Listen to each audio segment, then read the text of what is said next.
In this video, we're going to see how we can use hard poly modeling in Blender to create some furniture, so pieces of furniture and furnishing, and also we will anticipate a little bit of the soft polygonal modeling, which is related to the hard poly modeling.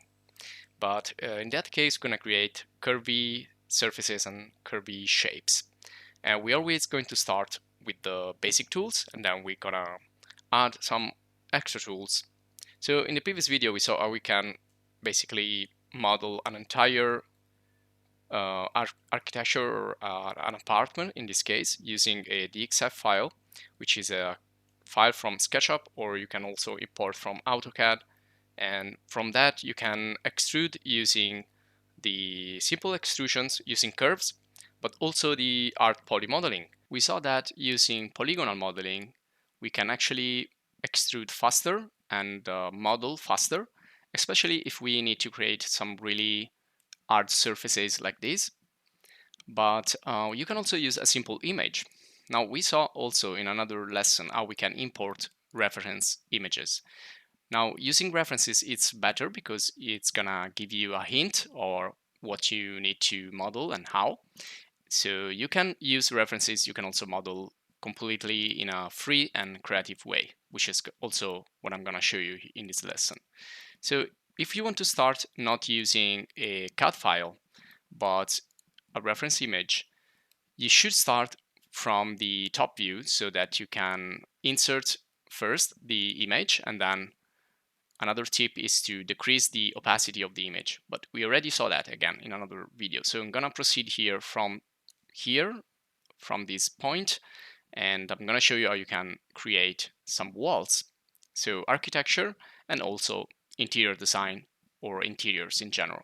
So switch from the perspective to the top view by clicking on the little Z icon right there, and start by creating your first part of the wall. So you can use the add cube and create here approximately your wall. Now you can see that this will be less precise than using CAD because we are not using snaps and we are using just pixels. So you need to guess where the point, the starting point or the ending point will be. So this will be faster but also less precise. So if you click there and let's say that we're gonna guess that this is gonna be the first wall right here, you can draw it and then extrude it. Now to see the actual extrusion, you need to switch back to the perspective view, and you can see that this is like floating around, but we can adjust that real quick. So just get to the edit mode and let's adjust first the bottom part. So I'm gonna click there and gonna type here 0. Okay, but be careful because we are now working with the local transformation. You need to switch to global and set here 0. So that can be now precisely at 0. So it's gonna be the base of our project here where everything is placed. And then we get to the top part and we're gonna give that a precise height. So it's gonna be 3 meters. So it's approximate when you draw, but when you place the measurements here will be really precise because you can set exactly 3 meters. And then you start to extrude. Now we can also use shortcut keys. For example, the shortcut key for the extrusion will be E of your keyboard. And you can see it's already going into the normal direction. But if you want to change that, you can press Epsilon or X or Z if you want to constrain the extrusion into another direction.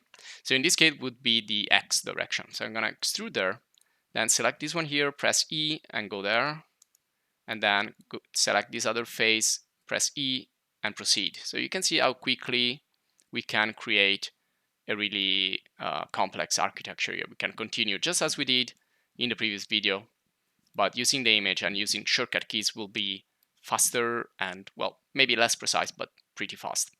Now remember that you can also join things together. So if you created the object into separate times, you can select those and then join them together with Ctrl J and or right click and join. And then we can create here a bridge to extract the door opening. Now another way you can do this, let me go back actually. Okay, now we can add separation lines. So if you switch here to edit mode, you can see I have like 1, 2, and 3 separations or edges, internal edges. Those are gonna help me to create windows and doors. So you can do that also here. So if you select this one, okay, and let's go back to edit mode. Now I'm going to select the top polygons. So hold shift to select more polygons, and then I'm gonna move them, for example, to 0.1. So this is gonna be like the first part of our wall. And then we're gonna extrude, press E again, and we're gonna go up.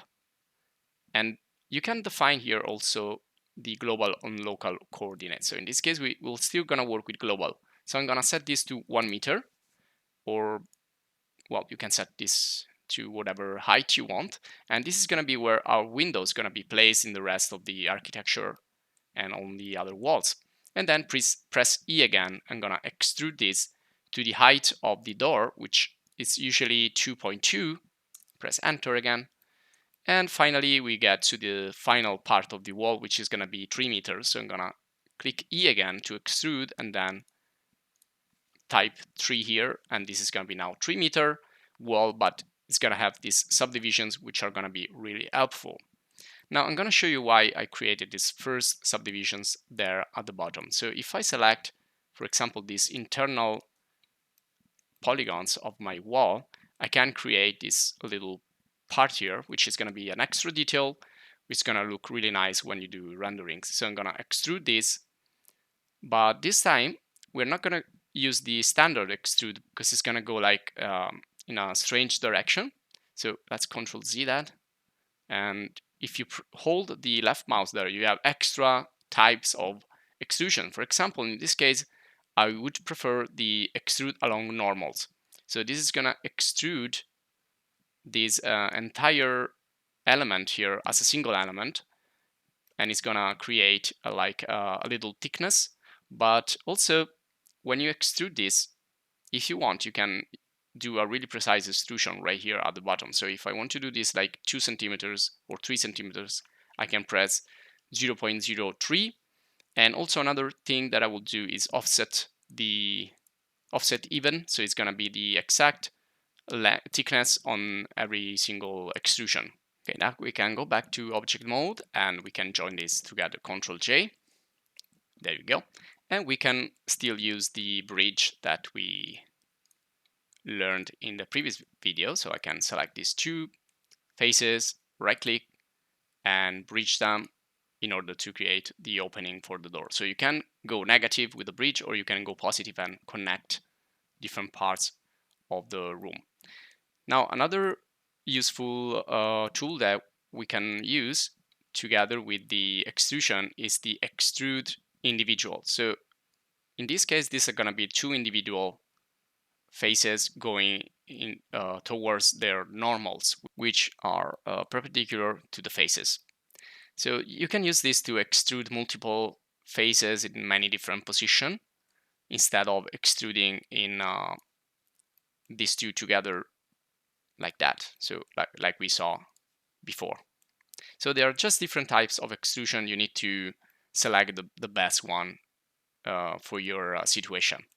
Okay, now let's create another example. You can see that I've created kind of let's say sculpture here, and you can do that real quick. Let's go outside, otherwise it's gonna create the object inside the same model. But if you want to separate them, just switch back to object mode and start with a simple cube again. If you hold shift, you can create a perfect square, and then we're gonna start to work with this to create this kind of sculpture. So if you select that and start to extrude, so simple extrusion in this case, you can also extrude. Let me show you. If you go into a side view, there you go, this is the cube right now. So if I click there and drag, it's going to create extra extrusion. But you can also create another type, which is extrude to cursor. So this is gonna, you just need to click here and it's gonna place the next face on where the cursor is, and it's gonna also place it in the perpendicular fashion. So if you want to create like a tree or something, you can do it this way. You can create really, let's say, organic shapes or like cables, well, anything that could be represented in this, you can see here. And so if I want to extrude here different faces at the same time, I can select them and use the extrude individual. So click there and drag. Okay. Now I can also scale this down. So I will use the scale, the simple scale tool. Now be careful because these are gonna be like centered on this point, which is kind of a middle way between the tree. So you need to switch into different pivot points. So I'm gonna use the individual origin. So these are gonna be treated now like individuals elements, and you can scale them separately like that. And then you can continue to extrude if you want using the same method. So this is gonna create like branches and you can move them up and so on. Now this is not organic, it's a hard poly shape still. So if you need to turn them into something more organic, well, you can use, first of all here, let's select everything, and a quick key is to press A. So this is going to select all the faces, because if you do like this and you go in the other side, you will